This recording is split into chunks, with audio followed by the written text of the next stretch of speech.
Pernah nggak sih kamu baca di kolom komentar pakai kata-kata kayak "kocak gaming", "sefruit tips", "POV", atau bahkan cuma ngetik "WKWKWK"? Terus kamu bertanya, ini bahasa yang saya pakai tiap hari asalnya dari mana ya?" Mungkin kamu mikir, "Ya, dari dulu juga udah ada kali." Eits, tunggu dulu.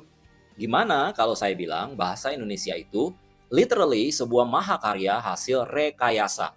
Bukan rekayasa genetik ya, tapi rekayasa sosial politik yang super jenius. Sebuah proyek raksasa yang sengaja dirancang buat menyatukan lebih dari 700 bahasa daerah di seluruh Nusantara. Gila kan? Bahasa yang kita anggap given ini ternyata punya cerita origin story yang lebih epic daripada film superhero manapun. Dan di balik cerita itu ada para arsitek, pahlawan-pahlawan yang keren, yang mungkin namanya nggak ada di buku pelajaran sejarah kamu. Tapi jasanya luar biasa. Di episode kali ini kita bakal time travel. Kita bakal bongkar tuntas The Secret History of Bahasa Indonesia. Siapin kopi atau teh kamu karena ini bakal jadi perjalanan yang seru banget. Sebelum kita lanjut, tolong dukung channel ini dengan subscribe, like, dan komentarnya ya. Dan kalau bermanfaat, bantu share ke teman-teman dan nyalakan loncengnya supaya bisa update terus dengan channel ini. Yuk kita lanjut sampai habis ya.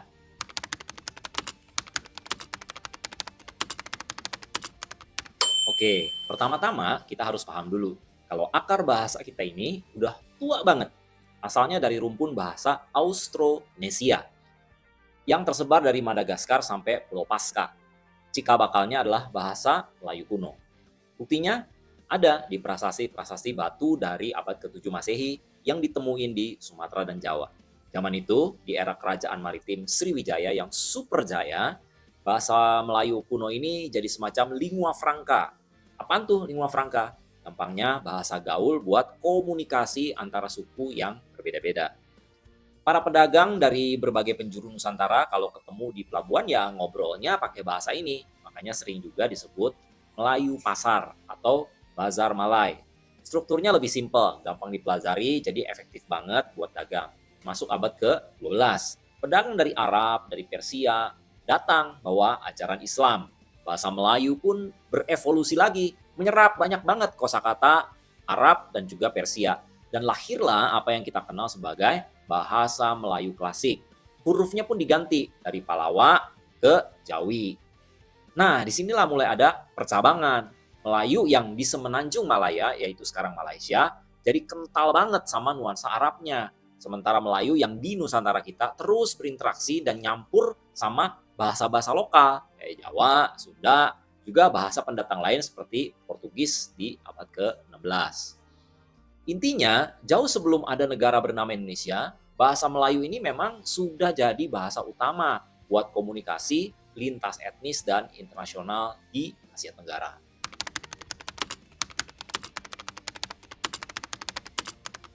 Kita fast forward ke awal abad ke-20, kita masih di bawah jajahan Belanda.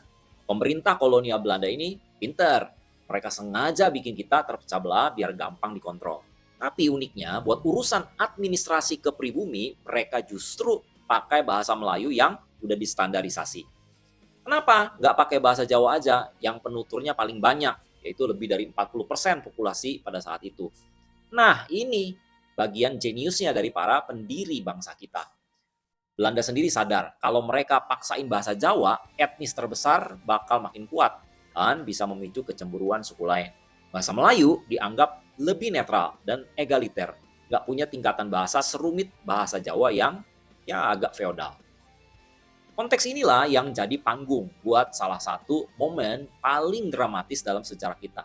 Kongres Pemuda Kedua, tanggal 28 Oktober 1928. Anak-anak muda terpelajar dari seluruh Nusantara ngumpul di Batavia, ada Jong Java, Jong Sumatera, Bon, Jong Ambon, semuanya jadi satu. Mereka punya satu mimpi, Indonesia merdeka dan satu. Puncak acara itu adalah pembacaan Sumpah Pemuda.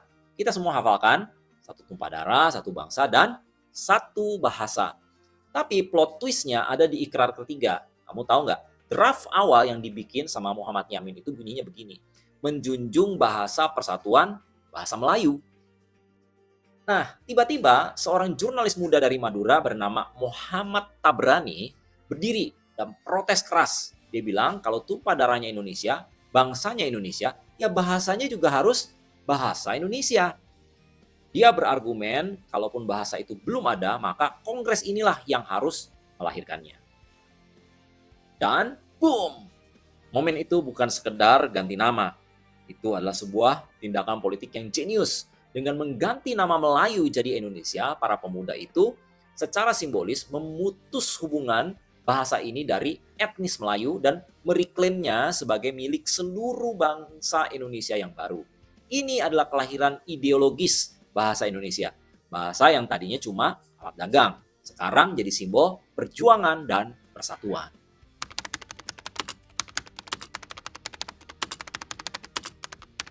Sumpah Pemuda itu baru deklarasi.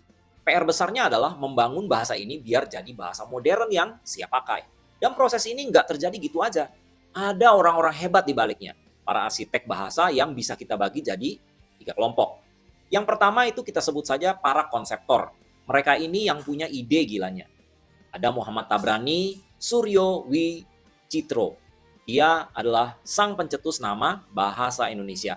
Tanpa keberanian dia buat interupsi di Kongres Pemuda, mungkin sampai sekarang kita menyebut bahasa kita ya bahasa Melayu. Lalu ada juga Muhammad Yamin. Meskipun draft awalnya pakai bahasa Melayu, Yamin adalah otak di balik rumusan ikrar Sumpah Pemuda yang ikonik itu. Dialah yang merangkai trilogi sakti, satu tumpah darah, satu bangsa, dan satu bahasa.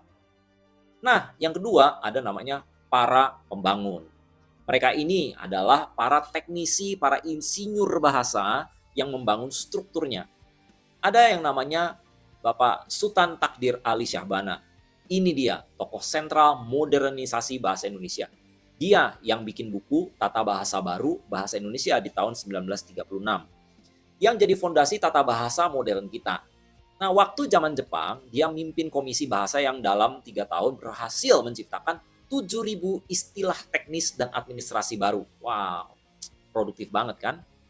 Lalu ada yang namanya Anton Mulyono.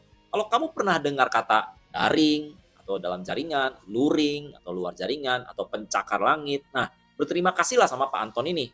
Beliau ini linguis hebat yang memimpin pembuatan Kamus Besar Bahasa Indonesia atau KBBI edisi pertama tahun 1988. Beliaulah yang getol banget bikin padanan kata dari konsep asing. Biar bahasa kita nggak cuman minjem doang. Lalu ada WJS Purwadarminta. Nah, sebelum ada KBBI, ada Kamus Umum Bahasa Indonesia yang diterbitin tahun 1954. Kamus monumental ini adalah cikal bakal langsung dari KBBI dan jadi standar leksikografi modern Indonesia.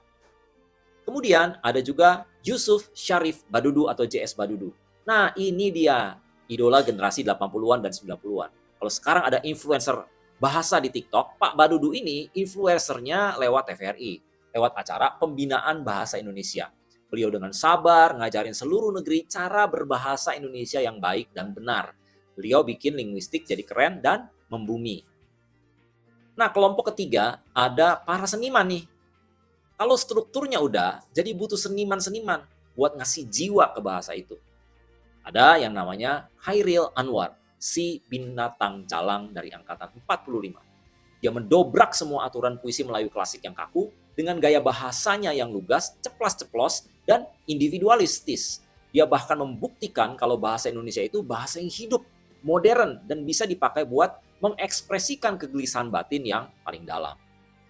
Lalu ada juga Pramudia Anantatur, novelis Indonesia yang paling mendunia. Lewat mahakaryanya kayak tetralogi Huru, Bumi Manusia, dan lain-lain, Pramudia menunjukkan kekuatan naratif bahasa Indonesia.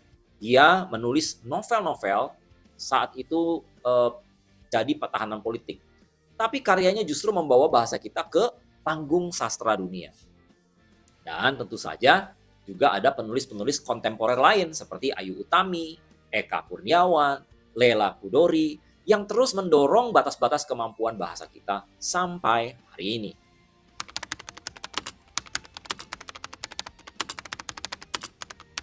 Nah, ngomongin perkembangan, nggak bisa dilepaskan dari ejaan. Tulisan bahasa Indonesia yang kita kenal sekarang itu hasil dari beberapa kali update. Yang pertama, ejaan Van Ophuijsen tahun 1901. Ini ejaan pertama yang distandarisasi sama orang Belanda. Makanya bunyinya Belanda banget. Huruf U ditulisnya OE. Misalnya Soekarno, Putra, huruf J ditulisnya DJ, seperti Jakarta misalnya.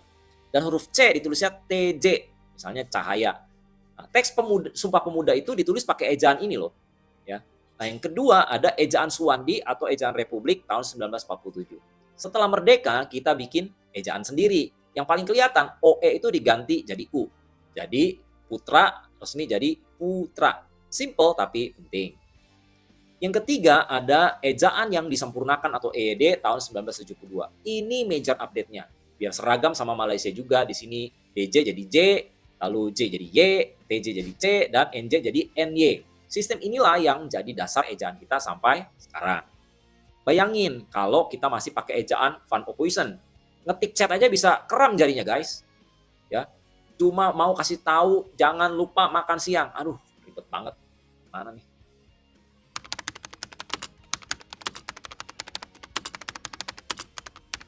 Oke, sebagai penutup, saya punya satu fakta yang benar-benar mind-blowing nih.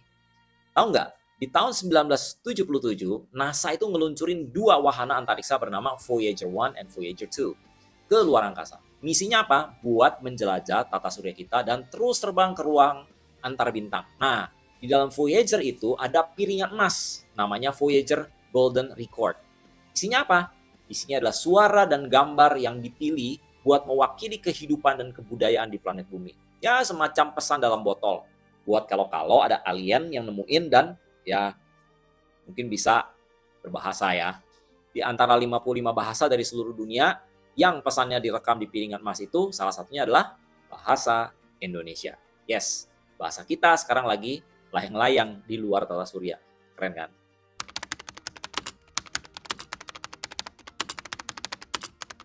Jadi guys, dari perjalanan kita barusan jelas banget kan kalau bahasa Indonesia itu bukan sekedar alat komunikasi.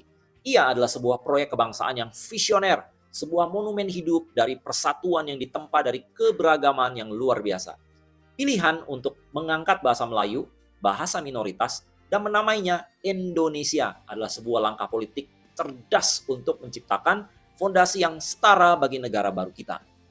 Dan berkat kerja keras para arsiteknya dari para politisi, ahli bahasa, sastrawan, bahasa ini tumbuh jadi bahasa modern yang canggih. Bahasa ini adalah warisan mereka. Dan sekarang bahasa ini milik kita. Setiap kita ngetik caption, bikin presentasi, atau sekedar ngobrol sama teman, kita sedang melanjutkan mahakarya mereka. Bahasa kita terus berevolusi dan kitalah yang membentuk masa depannya. So, gimana menurut kamu? Cerita mana yang paling bikin kamu kaget? Atau mungkin kamu punya tokoh pahlawan besar favorit sendiri? Coba deh, share pendapat kamu di kolom komentar di bawah. Supaya saya bisa tahu apa cerita kalian. Seperti biasa, kalau kamu suka konten kayak gini dan ngerasa dapat sesuatu yang baru, jangan lupa buat pencet tombol like, share video ini ke teman-teman kamu, dan yang paling penting, yuk subscribe dan nyalain lonceng notifikasinya biar nggak ketinggalan episode-episode seru berikutnya. Terima kasih ya sudah setia mendengarkan episode ini, jadi tambah tahu dong. Sampai jumpa di episode